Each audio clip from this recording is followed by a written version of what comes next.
আলামিন বলেন, ইয়া আইয়ুহাল্লাযীনা আমানুত্তাকুল্লাহা হাক্কা তুকাতিহি ওয়া লা তামুতুন্না ইল্লা ওয়া আনতুম মুসলিমুন।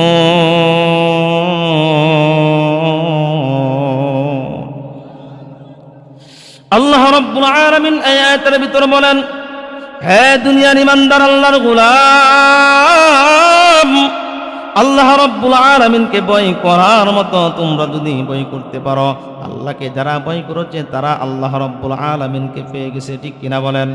শুধু তাই নয়, ভয় করার মতো ভয় করতে হবে, তাকওয়া অর্জন করতে হবে।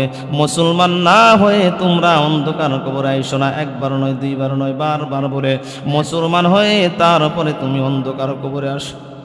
এই জন্য নারায়ণগঞ্জের মুসলমান ভালোভাবে দিলের কান্দে শ্রবণ করতে হবে। আল্লাহ রাব্বুল আলামিন এই আয়াতের ভিতরে বলেন, ইমানদার ইমান এনামত আল্লাহ রাব্বুল আলামিনকে ভয় করার মতো ভয় করো, তাকওয়া অর্জন করো, মুসলমান না হয়ে অন্ধকার কবরে আইসো না। এই জন্য রে মুসলমান ভাইরা আমার, আমি আপনি কতটুকু মুসলমানিত্ব হাসিল করতে পেরেছি নিজের বেলায় কিন্তু নিজেই জানি, ঠিক কিনা বলেন? আল্লাহর পয়গম্বর জনাবে মুহাম্মদুর রাসূলুল্লাহ সাল্লাল্লাহু আলাইহি ওয়াসাল্লাম হাদিসের ভিতরে বলেন, আল মুসলিমু মান সালিমাল মুসলিমুনা মিন লিসানিহি ওয়া ইয়াদিহি। এ দুনিয়ার ইমানদার আল্লাহর গোলাম, আল্লাহর পয়গম্বর বলেন, যতক্ষণ পর্যন্ত মুসলমান এক মুসলমান ভাই অপর মুসলমান ভাইয়ের হাতের দ্বারা নিরাপদ না থাকবে, জবানের কথার দ্বারা নিরাপদ না থাকবে, চলাফেরার দ্বারা নিরাপদ না থাকবে, ততক্ষণ পর্যন্ত সে মুসলমান হতে পারবে না, সে কাটি মুসলমান হতে পারবে না, ঠিক কিনা বলেন? এই জন্য মুসলমান ভাইরা আমার, আল্লাহর পয়গম্বর জনাবে মুহাম্মদুর রাসূলুল্লাহ সাল্লাল্লাহু আলাইহি ওয়াসাল্লাম বলেন, এ আবু বকর, মসজিদ একটা নির্মাণ করার দরকার। আল্লাহর কুদরতে আমরা কোথায় সিজদা করব? এই যে আজকে যারা হজ করার জন্য যান, মক্কা থেকে মদিনা প্রায় অনেক দূরে, মদিনায় যখন যান কত সুন্দর মসজিদ, মসজিদে নববী যার নাম দেওয়া হয়েছে। আল্লাহর পয়গম্বর বলেন, হে আবু বকর, আমার ঘরের দরকার নাই, বাড়ির দরকার নাই, দলান কোটার দরকার নাই, অট্টালিকার দরকার নাই, একটি মসজিদের জায়গা করে দাও। হযরত আবু বকর রাদিয়াল্লাহু তাআলা আনহু 10 দিরহাম দিয়ে অল্প একটু জায়গা করে দিলেন। আল্লাহর পয়গম্বরকে বললেন, ওগো আল্লাহর নবী, এই জায়গার ভিতর আপনি কি করেন? মসজিদ নির্মাণ করেন। মসজিদের কাজ শুরু করে দেন। ছোটখাটো করে একটি মসজিদ নির্মাণ করতে শুরু করলো। আল্লাহর পয়গম্বর জনাবে মুহাম্মদুর রাসূলুল্লাহ সাল্লাল্লাহু আলাইহি ওয়াসাল্লাম সাহাবায়ে কেরামদেরকে নিয়ে নামাজ পড়তে শুরু করে দিল। সুবহানাল্লাহ। দুনিয়ার হায়াতের জিন্দেগির ভিতর মার গর্ভ থেকে আমাদেরকে দুনিয়াতে পাঠিয়েছেন, তখন কিন্তু আমাদের প্রত্যেকের কানে, ডান কানে আজান দেওয়া হয়ে গেছে, বাম কানে ইকামত দেওয়া হয়েছে। এই জন্য রে মুসলমান ভাইরা আমার, লক্ষ্য করলে দেখলে দেখা যায় মাঝে মধ্যে এই মসজিদের মিনার থেকে, মসজিদের মাইক থেকে এলান চলে আসে, আব্বাস আলীর ছেলে ইদ্রিস আলী দুনিয়ার জমিন থেকে বিদায় হয়ে চলে গেছে। ইন্না লিল্লাহি ওয়া ইন্না ইলাইহি রাজিউন।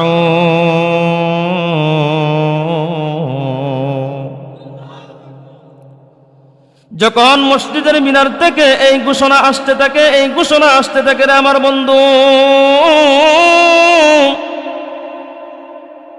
মুসলমানদের দিলের ভিতর কিন্তু একটি ধাক্কা লেগে যায়, কম্পন শুরু হয়ে যায়। না জানি এমকার জানি ছেলে দুনিয়ার জমিন থেকে চলে গেল। এই জন্য দাপুরপুরার মুসলমান, আপনি আমার হায়াতের জিন্দেগির ভিতর থেকে আযান শেষ হয়ে গেছে, ইকামত শেষ হয়ে গেছে, এখন শুধু বাকি রয়েছে জানাজা। এই জন্য রে মুসলমান ভাইরা রে আমার, জানাজার জন্য কে কতটুকু প্রস্তুতি গ্রহণ করতে পেরেছি। আজকে এখানে মসজিদের পাশে কবরস্থান, ডাইনে কবর, বামে কবর, সামনে কবর, পিছনে কবর। এখানে কত মানুষ আছেন, এক সময় তারাও কিন্তু আপনাদের মতো মাহফিলের সামনে বসে থাকতেন। যখন দাপুরপুরা সিঙ্গারপুর লতদ্দি ইসলামী মাদ্রাসার ভিতর মাহফিল হয়, তারাও মাহফিলের প্যান্ডেলের ভিতর তারাও বসতে থাকতেন, আলোচনা শুনতেন। কিন্তু দেখা যায় রে মুসলমান ভাই, আজকে তারা শত ইচ্ছার পরেও এই প্যান্ডেলের ভিতর কিন্তু তারা আসতে পারবে না।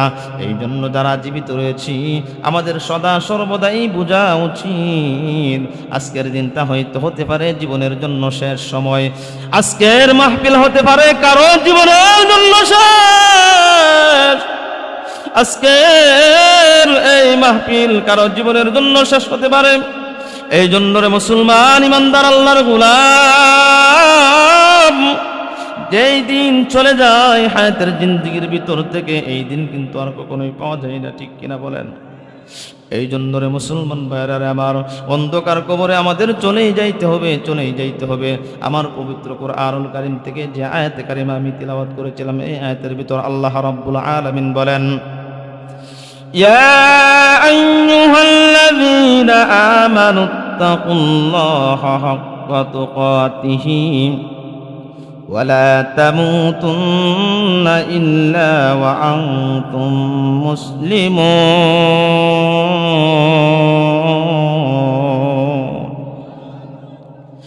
আল্লাহ রাব্বুল আলামিন এই আয়াতের ভিতর বলেন, হে দুনিয়ার ইমানদার আল্লাহর গোলাম, আল্লাহ রাব্বুল আলামিনকে ভয় করার মতো তোমরা যদি ভয় করতে পারো, আল্লাহকে যারা ভয় করেছে তারা আল্লাহ রাব্বুল আলামিনকে পেয়ে গেছে, ঠিক কিনা বলেন? শুধু তাই নয়, ভয় করার মতো ভয় করতে হবে, তাকওয়া অর্জন করতে হবে। মুসলমান না হয়ে তোমরা অন্ধকার কবরে আইসো না, একবার নয়, দুইবার নয়, বারবার বলে মুসলমান হয়ে তারপরে তুমি অন্ধকার কবরে আসো। এই জন্য নারায়ণগঞ্জের মুসলমান ভালোভাবে দিলের কান্দে শ্রবণ করতে হবে। আল্লাহ রাব্বুল আলামিন এই আয়াতের ভিতরে বলেন, ইমানদার, ইমান এনামত, আল্লাহ রাব্বুল আলামিনকে ভয় করার মতো ভয় করো, তাকওয়া অর্জন করো, মুসলমান না হয়ে অন্ধকার কবরে আইসো না। এই জন্য রে মুসলমান ভাইরা আমার, আমি আপনি কতটুক মুসলমানিত্ব হাসিল করতে পেরেছি নিজের বেলায় কিন্তু নিজেই জানি, ঠিক কিনা বলেন? আল্লাহর পয়গম্বর জনাবে মুহাম্মদুর রাসূলুল্লাহ সাল্লাল্লাহু আলাইহি ওয়াসাল্লাম হাদিসের ভিতর বলেন, আল মুসলিমু মান সালিমাল মুসলিমুনা মিন লিসানিহি ওয়া ইয়াদিহি। এ দুনিয়ার ইমানদার আল্লাহর গোলাম, আল্লাহর পয়গম্বর বলেন, যতক্ষণ পর্যন্ত মুসলমান এক মুসলমান ভাই অপর মুসলমান ভাইয়ের হাতের দ্বারা নিরাপদ না থাকবে, জবানের কথার দ্বারা নিরাপদ না থাকবে, চলাফেরার দ্বারা নিরাপদ না থাকবে, ততক্ষণ পর্যন্ত সে মুসলমান হতে পারবে না, সে কাটি মুসলমান হতে পারবে না, ঠিক কিনা বলেন? এই জন্য রে মুসলমান ভাইরা আমার, মুসলমান এমন একটি জাতি, মুসলমানের শরীরে যতক্ষণ পর্যন্ত বিন্দু থেকে বিন্দু পরিমাণ শরীরে রক্ত থাকবে, এক সেকেন্ডের জন্য মুসলমানরা কিন্তু দেখা যায় ইহুদি নাসারাদের কাছে মাথা কখনোই নত করতে চায় না, ঠিক কিনা বলেন? আল্লাহর দিন প্রতিষ্ঠার জন্য, আল্লাহর দিন প্রতিষ্ঠার জন্য মুসলমানরা নিজের তাজা রক্তকে একবার নয়, দুইবার নয়, হাজারবার বিলীন করে দেওয়ার জন্য মুসলমানরা প্রস্তুত থাকে, ঠিক কিনা বলেন? এই জন্য নারায়ণগঞ্জের মুসলমান, আমি আপনি কতটুকু মুসলমানিত্ব হাসিল করতে পারলাম কিন্তু আমাদের জানা নাই, অন্ধকার কবরে যদি মুসলমান না হয়ে অন্ধকার কবরে ঢুকে যায়, কবরের ডান পাশের মাটি চাপ মারবে গো, বাম পাশের মাটি চাপ মারবে গো। এ বন্ধু, মুসলমানের জন্য প্রথম গাছি হয়ে যাবে কবর। আল্লাহর পয়গম্বর জনাবে মুহাম্মদুর রাসূলুল্লাহ সাল্লাল্লাহু আলাইহি ওয়াসাল্লাম বলেন, আল কবরু রাউদাতুম মির রিয়াদিল জান্নাহ আও হুফরাতুম মিন হুফারিন নার। আল্লাহর পয়গম্বর বলেন, কবরটা কারো জন্য জান্নাতের বাগান হবে, আবার কারো জন্য জাহান্নামের গর্ত হবে। দুনিয়ার হায়াতের জিন্দেগির ভিতর যদি আল্লাহ রাব্বুল আলামিনের হুকুম মানো, রাসূল সাল্লাল্লাহু আলাইহি ওয়াসাল্লামের তরিকা দিয়ে জীবনটাকে পরিচালনা করো, দুনিয়ার হায়াতের জিন্দেগির ভিতর যদি হালাল হারাম তমিজ করে চলতে পারো, অন্যকে ঠকানোর চিন্তা করলে না, অন্যকে ধোঁকা দেওয়ার চিন্তা করলে না, আমি বেশি বেশি কথা বলে আমি মাতাব্বর সাজলাম, আমি নেতা সাজলাম, মাতবর সাজলাম, এই অন্তর থেকে যতক্ষণ পর্যন্ত করে চিন্তা ভাবনা সরানো না যাবে, ততক্ষণ পর্যন্ত কাটি ইমানদার হওয়া যাবে না। ঠিক কিনা বলেন? এই জন্য আমার বন্ধুগণ, আমার নামাজ হবে কার জন্য? আওয়াজ দিয়ে বলেন।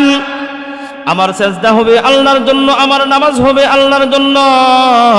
একজনকে আমি মহব্বত করব আল্লাহর জন্য, একজনকে আমি শত্রু ভাববো কার জন্য? আল্লাহর জন্য। এই জন্য রে মুসলমান ভাইরা আমার, আল্লাহ রাব্বুল আলামিন বারবার বলেন, মুসলমান হও, তারপরে অন্ধকার কবরে আসো। এই জন্য রে নবুরপুরার মুসলমান ভাইরা আমার, এই মাহফিল কারো জন্য জীবনের জন্য শেষ হয়ে যাবে, আবার কেউ কেউ আল্লাহ তাআলা যদি হায়াত রাখেন, রিজিক রাখেন, আগামী বছর যদি হয়, আগামী বছর আমরা পাবো। ঠিক কিনা বলে?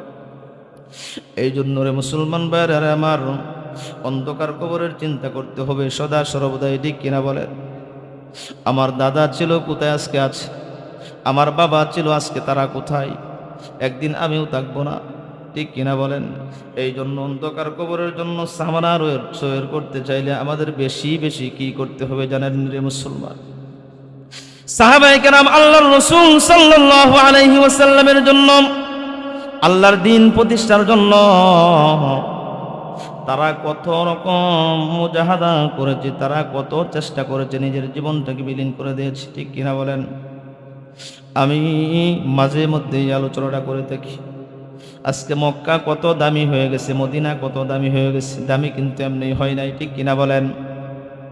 দামি হওয়ার পিছনেও কিন্তু একটা কারণ আছে। মুসলমান ইমানদার আল্লাহর গোলাম, তাম বাংলাদেশের ভিতর থেকে, তাম ওয়ার্ল্ডের ভিতর থেকে কানে কাবা যারা জিয়ারত করার জন্য যাই কিনা আওয়াজ দিয়া বলেন? বাইতুল্লাহ জিয়ারত করার জন্য যাই, মসজিদে নববীতে যাই, কিন্তু মসজিদে নববীর ভিতর এক রাকাত নামাজ পড়লে, এক রাকাত নামাজ পড়লে এক লক্ষ রাকাত নামাজের সম পরিমাণ সব আল্লাহ রাব্বুল আলামিন সেই বান্দার আমল নামাই দিয়ে দেয়। ঠিক কিনা বলেন? এই জন্য রে মুসলমান ভাইরা আমার, এই মাহফিলটা দেওয়ার পিছনে উদ্দেশ্য হলো কি জানেন? দাবুরপুরা বাইতুল নাজাত, এই যা মসজিদ, জামি মসজিদের উন্নতি গল্পে মাহফিলটা দেওয়া হয়েছে, আমরা সকলে অবগত আছি। মসজিদের ভিতরের অবস্থাও তেমন ভালো না, বাহিরের অবস্থাও তেমন ভালো না। এইটার একটা সুন্দর ঘটনা আছে আমার বন্ধুগণ। আল্লাহর পয়গম্বর জনাবে মুহাম্মদুর রাসূলুল্লাহ সাল্লাল্লাহু আলাইহি ওয়াসাল্লাম হাদিসের ভিতরে ঘোষণা করলেন, وقال النبي صلى الله عليه وسلم من بنى لله مسجدا بنى الله له بيتا في الجنة। আল্লাহর পয়গম্বর রাসূল করিম সাল্লাল্লাহু আলাইহি ওয়াসাল্লাম হাদিসের ভিতরে ঘোষণা করলেন, নীল আকাশের নিচে জমিনের উপরে যারা একটা মসজিদ নির্মাণ করবে গো, আমি আল্লাহ রাব্বুল আলামিন জান্নাতের ভিতর তার জন্য জান্নাতের একটি ঘর তৈরি করে দিব। সুবহানাল্লাহ। শুধু তাই নয় রে আমার বন্ধুগণ, আল্লাহর পয়গম্বর জনাবে মুহাম্মদুর রাসূলুল্লাহ সাল্লাল্লাহু আলাইহি ওয়াসাল্লাম মক্কা থেকে মদিনায় যখন যান, আল্লাহর পয়গম্বর দয়ার নবী, মায়ার নবী, রাহমাতুল লিল আলামিন, নেতিম নবী, দুনিয়াতে আগমনের পূর্বে ওনার বাবাকে স্বচক্ষে দেখতে পারে নাই। ঠিক কিনা বলেন? বাবা দুনিয়াতে ছিল না, এতিম নবী, মাও দুনিয়াতে নাই। আল্লাহর পয়গম্বর জনাবে মুহাম্মদুর রাসূলুল্লাহ 63 বছরের হায়াতের জিন্দেগির ভিতর কত কাফের মুশরিকদের কাছে নির্যাতিত হয়েছে, কত অত্যাচার সহ্য করতে হয়েছে। সর্বশেষে আমার বন্ধুগণ, আল্লাহর পয়গম্বর যখন মক্কা থেকে মদিনায় চলে যাবে, বারবার জন্মভূমির মায়া, যে জায়গার ভিতর জন্ম হয়েছে, যে জায়গার ভিতর দীর্ঘদিন ছিল, বন্ধু, বারবার যখন মক্কা থেকে মদিনার দিকে যাবে, বারবার পিছনের দিকে তাকায়। দিলে বড় কষ্ট লাগে রে, দিলে বড় কষ্ট লাগে। বারবার বলে, মক্কা রে, তোকে ছেড়ে আমার যাইতে মন চাই না, দিলে বড় কষ্ট লাগে। কিন্তু দুষ্ট কাফের মুশরিকরা, দুষ্ট কাফেররা মক্কাতে আমাকে থাকতে দেয় নাই, মক্কাতে আমাকে থাকতে দেয় নাই। আল্লাহর পয়গম্বর জনাবে মুহাম্মদুর রাসূলুল্লাহ সাল্লাল্লাহু আলাইহি ওয়াসাল্লাম মক্কা ছেড়ে যখন মদিনায় চলে যাবেন, হিজরতের ঘটনা আমি না হয়তো নাই বললাম। আল্লাহর পয়গম্বর জনাবে মুহাম্মদুর রাসূলুল্লাহ হিজরত করে করে মক্কা থেকে মদিনায় যখন যাবেন, সফর সঙ্গী হিসাবে হযরত আবু বকর সিদ্দিক রাদিয়াল্লাহু তাআলা আনহু ছিলেন। আমার বন্ধুগণ, লম্বা ঘটনা, আমি ওই দিকে যাব না।